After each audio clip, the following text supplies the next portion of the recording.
విలువలతో కూడిన ఉత్తమ పార్లమెంటేరియన్గా నీతి నిజాయితీతో కీర్తి పొందిన జైపాల్ రెడ్డి జీవితం నేటి తరం రాజకీయ నేతలకు ఆదర్శం కావాలని మహబూబ్ నగర్ ఎమ్మెల్యే ఎన్ఎం శ్రీనివాసరెడ్డి అన్నారు. గురువారం సాయంత్రం జయప్రకాష్ నారాయణ్ ఇంజనీరింగ్ కళాశాల ఆధ్వర్యంలో జరిగిన జైపాల్ రెడ్డి స్ఫూర్తి పురస్కారాల ప్రధానోత్సవ కార్యక్రమానికి ఎమ్మెల్యే ముఖ్య అతిథిగా హాజరయ్యారు. నేటి తరం రాజకీయ నాయకుల భాష వింటే అసహ్యం వేస్తుందని, పబ్లిసిటీ కోసం మీడియా ముందు ఇష్టం వచ్చిన పదజాలాన్ని వాడుతున్నారని ఎమ్మెల్యే అన్నారు. కేంద్ర మంత్రిగా, పార్లమెంటు సభ్యునిగా వివిధ హోదాల్లో పనిచేసి మచ్చలేని నాయకునిగా గుర్తింపు పొందారని, ఎంతో సేవ చేసినప్పటికీ తన గురించి గొప్పగా చెప్పుకోలేదని ఎమ్మెల్యే అన్నారు. జైపాల్ రెడ్డి జీవితాన్ని పాఠ్యాంశంగా పెట్టాల్సిన అవసరం ఉందని, ఈ విషయమై ముఖ్యమంత్రితో, విద్యాశాఖ ఉన్నతాధికారులతో లేఖ రాయడంతో పాటు చర్చిస్తానని ఎమ్మెల్యే అన్నారు. భారతదేశంలో విలువలతో కూడిన రాజకీయాలు చేసిన వాజ్పేయి లాంటి వ్యక్తులతో పాటు గుర్తుంచుకోగలిగిన మహానేత జైపాల్ రెడ్డి అన్నారు. తెలంగాణ రాష్ట్ర స్వప్నం నెరవేర్చిన జైపాల్ రెడ్డిని రాష్ట్ర ప్రజలు ఎప్పుడూ గుర్తుంచుకుంటారని ఆయన అన్నారు. జైపాల్ రెడ్డి పేరుతో మహబూబ్ నగర్లో రోడ్లు, భవనాలు, అతిథి గృహం పక్కన నాలెడ్జ్ సెంటర్ను ఏర్పాటు చేయనున్నట్లు ఎమ్మెల్యే తెలిపారు. గ్రామీణ ప్రాంతంలో ఇంజనీరింగ్ కళాశాలను స్థాపించి ఎంతో మందికి ఉపాధి కల్పించిన జేపీఎన్సీఈ కళాశాల యూనివర్సిటీగా రూపుదిద్దుకోవాలని ఎమ్మెల్యే ఆశాభావం వ్యక్తం చేశారు. మాజీ ఎమ్మెల్సీ యాదవరెడ్డి మాట్లాడుతూ కళాశాలకు అవసరమైన సంపూర్ణ సహకారాన్ని అందిస్తానని అన్నారు. జైపాల్ రెడ్డి లాంటి గొప్ప వ్యక్తితో అనుబంధం ఉండడం అదృష్టం అన్నారు. జైపాల్ రెడ్డి జన్మదినాన్ని పురస్కరించుకొని ప్రముఖ కళాకారులు వరకవుల నరహరిరాజు, దుప్పల్లి శ్రీరాములకు జైపాల్ రెడ్డి స్ఫూర్తి పురస్కారాలను ప్రదానం చేశారు.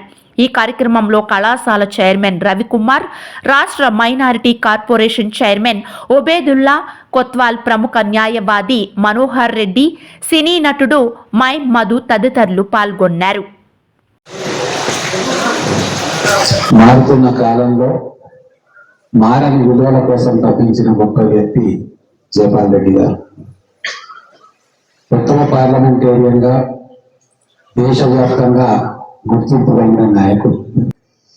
ఈరోజు వారు చేసిన గొప్ప పనులకు నిదర్శనం తెలంగాణ రాష్ట్రం. వారి కంట్రిబ్యూషన్ తోటి వచ్చిన ఈ రాష్ట్రంలో మనం అందరం కూడా అభివృద్ధి ఫలాలను ఈరోజు అనుభవిస్తా ఉన్నాం. ఈరోజు మీరు అసెంబ్లీలో చూస్తూ ఉన్నారు.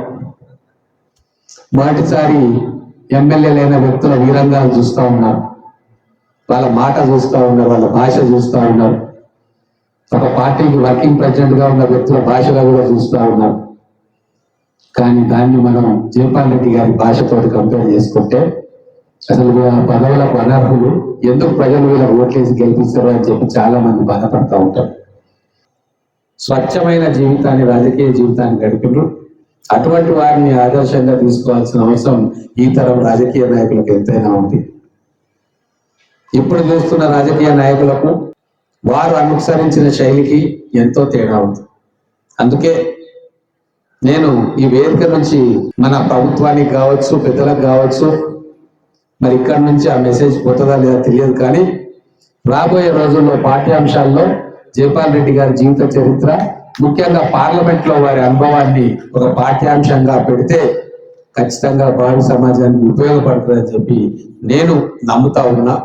ఇదే విషయాన్ని సందర్భం వచ్చింది కాబట్టి మాట్లాడినాం కాబట్టి రేపు గౌరవ ముఖ్యమంత్రి గారికి, ఆ ఎస్సీఆర్టీ వాళ్ళకు కూడా ఒక లేఖ రాసి దీని మీద విచారణ చేయమని చెప్పి నా వంతు బాధ్యతగా నేను కోరదలుచుకున్నాను.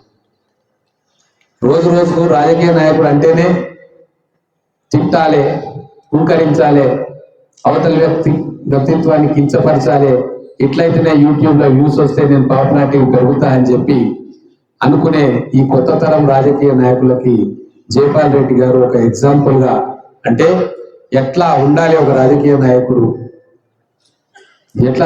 ఎట్లా స్ఫూర్తి పొందాలి ఇటువంటి రాజకీయ నాయకులకు అని చెప్పి నేర్చుకునే అవసరం ఉంది. అందుకే వీరి జీవిత చరిత్రను, పార్లమెంట్ లో వారి ప్రస్థానాన్ని ఖచ్చితంగా మా రాజకీయ నాయకులు వినాలే, చదవాలే, భావి భారత పౌరులు వినాలే, చదవాలి. కాబట్టి ఈరోజు ఎవరు